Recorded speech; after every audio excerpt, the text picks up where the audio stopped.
Pour vérifier le fonctionnement d'une antenne, on utilise ce type d'appareil, mais ça ne donne aucune information sur la qualité et la force du signal chaîne par chaîne. On est en 2022, je m'appelle Tommy de Tom Électricité et je vais vous montrer ce que j'utilise comme matériel pour vérifier mes prises télévision sur mes chantiers. Générique, c'est parti.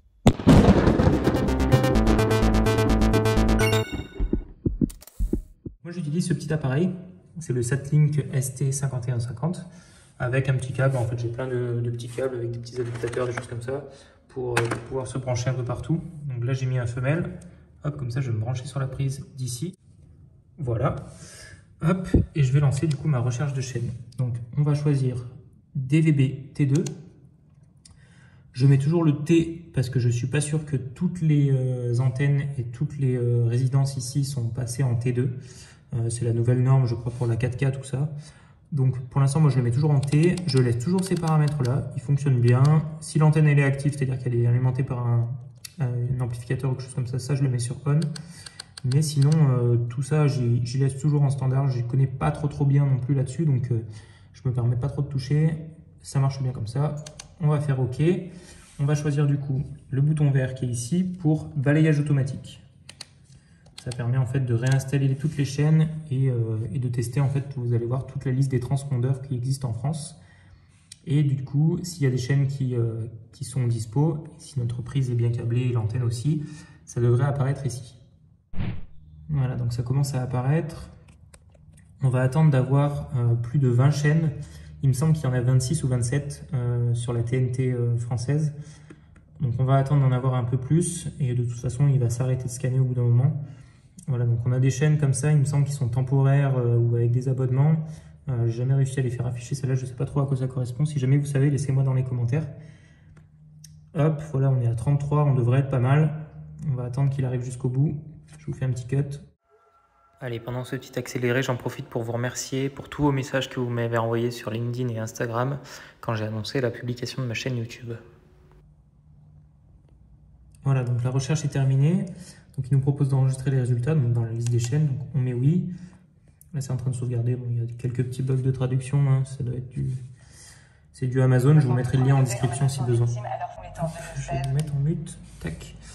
Donc vous avez la liste des chaînes ici. Donc, elle apparaît pas dans l'ordre qu'on a l'habitude d'avoir. Donc il faut un petit peu chercher, vérifier qu'on a bien voilà, TF1. On va regarder si on a bien France 2, France 3. Donc on a Canal. Je suis assez confiant pour avoir France 2. Voilà, il est là, France 2, France 4 on l'a, France 3 Alpes, on a même Télé Grenoble. Voilà, et du coup vous avez la force du signal et ainsi que sa qualité. Après vous allez le voir en direct, hein, vous voyez que c'est la télé. Hein. Mis en place depuis février 2022. Voilà, donc vous pouvez vérifier comme ça que tout fonctionne bien avec toutes les chaînes. Faire votre pause repas avec une télé si besoin. Donc, là pour moi c'est bon, on va pouvoir débrancher ça et tout couper. Hop. Je vais pouvoir refixer ma prise. Si jamais vous n'avez pas de signal, que ça arrive à rien à scanner, vérifiez bien si le blindage touche bien la prise. Si surtout le blindage ne touche pas la petite tige là, qui est à l'intérieur des câbles télé. Et si justement, dès que vous avez des repiquages comme ça, moi je suis allé le faire tout à l'heure. Je suis allé vérifier que la prise du coup qui sort de l'autre côté, c'est une prise qui sort directement du mur comme ça avec un câble. J'ai démonté le connecteur pour voir si tout était bien branché. Pas qu'il y a un court-circuit et qui du coup viendrait nous perturber notre signal. J'en profite pour vous présenter un petit peu aussi les options que propose cet appareil. Donc quand vous testez des antennes hertziennes, il faut se brancher sur celui-là, donc le T2 terrestre. Vous avez une entrée satellite que j'ai jamais utilisée. Vous avez aussi une sortie HDMI, donc pour convertir l'antenne vers du HDMI, pour tester une télé ou des choses comme ça. Ça c'est pour charger l'appareil. Une clé USB si jamais vous voulez mettre des films ou des photos d'ailleurs. Hop, je vais vous montrer. Hop, menu, et vous allez dans multimédia. Et là, vous pouvez vous mettre vos petits films, vos petites photos, vos petites vidéos. Si jamais vous en avez besoin pour le chantier, ça peut être cool. Vous avez également du coup une entrée AV, donc avec un câble qui vient directement être livré avec. Donc vous avez une entrée comme ça, et hop, vous avez les petits connecteurs pour pouvoir tester des entrées ou sorties audio et vidéo. Donc ça peut être pas mal, ça peut être pratique. Et la dernière fonction qui est pas mal, c'est la fonction lampe torche. Hop. Si jamais vous êtes dans des communs, dans un placard, dans un immeuble, des choses comme ça, vous avez besoin de la lumière pour vous brancher, ça peut être pratique d'avoir cette lumière directement sur place. Vous avez aussi possibilité d'éclairer les boutons, mais je m'en sers pas parce que c'est un petit peu trop violent, je trouve, comme bleu. Hop, c'est là, bouton LED, tac. voilà, ça fait un peu trop Game Boy. Je préfère les laisser éteints. De toute façon, les boutons, on les voit, donc il n'y a pas de souci. Voilà, donc la suite. Donc voilà, c'était pour le petit testeur télé. Je vous mets le lien dans la description.